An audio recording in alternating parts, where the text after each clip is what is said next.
যাদের ভোটার লিস্টের নাম ডিলিট হয়ে গেছে তাদের ক্ষেত্রে নির্বাচন কমিশন 15 দিন সময় দিয়েছিল। তার মধ্যে তাদের নাম পুনরায় নথিভুক্ত করার জন্য ডিও এর কাছে আবেদন করার কথা বলেছিল। তবুও ক্লিয়ার কোনো বিজ্ঞপ্তি না থাকায় বেশিরভাগ লোক এখনও কোনোভাবে অফলাইন বা অনলাইন কোনো কিছুতে আবেদন করতে পারেননি।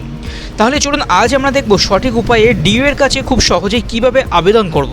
যদি অনলাইন করেন কীভাবে আবেদন করতে হবে এবং অফলাইনের ক্ষেত্রে কার কাছে কোথায় ফর্ম জমা দিতে হবে, চলুন বিস্তারিত জানি। অনলাইনের ক্ষেত্রে আপনি যদি আপনার ফর্ম অনলাইন সাবমিট করতে চান তাহলে নিজের ফোন বা কম্পিউটার যে কোনো কিছু থেকে একটি ব্রাউজার ওপেন করুন এবং সেখানে সার্চ করুন ভোটার। সেখান থেকে ইলেকশন কমিশনের যে প্রথম ওয়েবসাইটটি আসছে সেখানে ঢুকবেন। ঢোকার পরে আপনার লগ ইন বা সাইন আপ চাইবে। আপনি যদি এই ওয়েবসাইটে প্রথমবারের জন্য ঢুকে থাকেন তাহলে আপনার নাম, মোবাইল নাম্বার দিয়ে সাইন আপ করে নেবেন। আর যদি আগে রেজিস্টার করা থাকে তাহলে লগ ইন অপশান থেকে আপনার মোবাইল নাম্বার এবং ক্যাপচার বসিয়ে ওটিপি সাবমিট করে লগ ইন করে নেবেন। তারপর একটু নিচে স্ক্রল করতেই দেখতে পাবেন সাবমিট অ্যাপিল। সেখানে ক্লিক করতেই ফর্ম রেফারেন্স নাম্বার ও নোটিশ রেফারেন্স নাম্বার এই দুটো অপশান দেখা যাবে।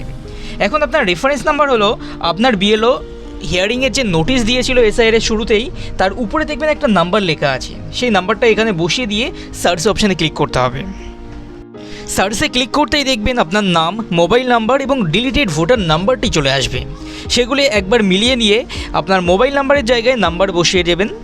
নাম্বার বসালে যদি আপনার লগ ইন নাম্বার আর এই নাম্বারটি একই হয়ে থাকে তাহলে অটোমেটিক ভেরিফাইড লেখা চলে আসবে। আর যদি দুটি নাম্বার আলাদা হয়ে যায় তাহলে সেক্ষেত্রে সেন্ড ওটিপির অপশান আসবে। সেখান থেকে সেন্ড ওটিপিতে ক্লিক করে আপনার ওটিপি নাম্বার বসিয়ে অটোমেটিক ভেরিফাই করে নেবেন। এবার আপনার গ্রাম, পোস্ট, থানা, জেলা এবং পিনকোড সহ ফুল অ্যাড্রেসটি লিখবেন। তারপর ব্রিফ ডেসক্রিপশান অ্যাবাউট অ্যাপিল, অর্থাৎ কী বিষয়ে অ্যাপিল করতে চাইছেন। আসলে 28 ফেব্রুয়ারি 2026 এসআইআর ফাইনাল ভোটার লিস্টে নাম ডিলিট হয়ে গেছে, সেজন্য আপনি আবেদন করছেন। সেক্ষেত্রে আমি যেটা লিখেছি সেটা লিখতে পারেন। ভিডিওটি থামিয়ে এই লেখাটা একবার পজ করে দিন, তাহলে এটা কপি পেস্ট করে এখানে লিখে দিতে পারবেন। ভিডিওটি পজ করে লেখাটি স্ক্রিনশট করে নিতে পারেন, তাহলে আপনি এটা কপি পেস্ট করে লিখতে পারবেন। এবং তারপরে দেখুন এক্সপার্ট অর্ডার আর নন এক্সপার্ট অর্ডার দেওয়া আছে। সেখান থেকে নন এক্সপার্ট অর্ডারে ক্লিক করবেন। এনক্লোজারে টিকমার্ক করে হিয়ারিং নোটিশটি আপলোড করবেন। তারপরে if there is a delay condonation application এখানেও আপনার নোটিশটি আপলোড করে দেবেন যে এসআইআর আপনার বিএলও নোটিশটা দিয়েছিল। লিস্টের ডকুমেন্টারি এভিডেন্সের জায়গায় আপনার সমস্ত ডকুমেন্টস আপলোড করতে হবে, অর্থাৎ আপনার নিজের, বাবা মা এবং আপনার পরিবারে যে কজন আছে তাদের আপনার ভোটার কার্ড আপলোড করবেন। 2002 যদি পরিবারের যে কোনো একজনের নাম থেকে থাকে সেই ভোটার লিস্ট আপলোড করবেন। নিজের জন্ম সার্টিফিকেট, স্কুল সার্টিফিকেট বা ট্রান্সফার সার্টিফিকেট থাকলে সেগুলো আপলোড করা যাবে। এবং মাধ্যমিক, উচ্চ মাধ্যমিক দেওয়া থাকলে তাদের অ্যাডমিট এবং মার্কশিট অবশ্যই আপলোড করবেন। এবং তারপরে দেখুন ডেসক্রিপশানে লিখতে বলছে আপনার কী কারণ, অ্যাকচুয়ালি কী কী কারণ আছে। সেক্ষেত্রে আপনি লিখতে পারেন, যদি ধরুন আপনার নাম আছে আপনার বাবার ভাইদের কারণ নাম আছে, সেক্ষেত্রে আপনি লিখে দেবেন যে আমার লিস্টে নিজের বাবার নাম ডিরেক্ট না থাকলেও আমার তার ভাই বা বাবার বাবা অর্থাৎ ঠাকুরদার নাম আছে। সেক্ষেত্রে আপনি তাদের অ্যাপ্লাইটি পুনরায় খুঁটিয়ে দেখার জন্য অ্যাপ্লাই করছেন। এবং তারপরে আপনি সমস্ত কিছু তাদের কাছে একটা নোটিশ লিখেও সাবমিট করতে পারবেন, অ্যাকচুয়ালি কী হয়েছে এবং তাদের থেকে আপনি আরেকবার খুঁটিয়ে দেখার জন্য অনুরোধ করছেন। এই বিষয়ে আপনি ছোটো করে একটা আর্টিকেল লিখে দেবেন। চাইলে আপনি এগুলো স্ক্রিনশট করেও লিখতে পারেন সেম টু সেম। এবং প্লেসের জায়গায় আপনার এরিয়ার নাম লিখে এখানে সাবমিট অপশানে ক্লিক করে দেবেন। এবং সাবমিটে ক্লিক করলেই আপনার আধার অথেন্টিকেশনের জন্য রিডাইরেক্ট করিয়ে দেবে আধারের সাইটে।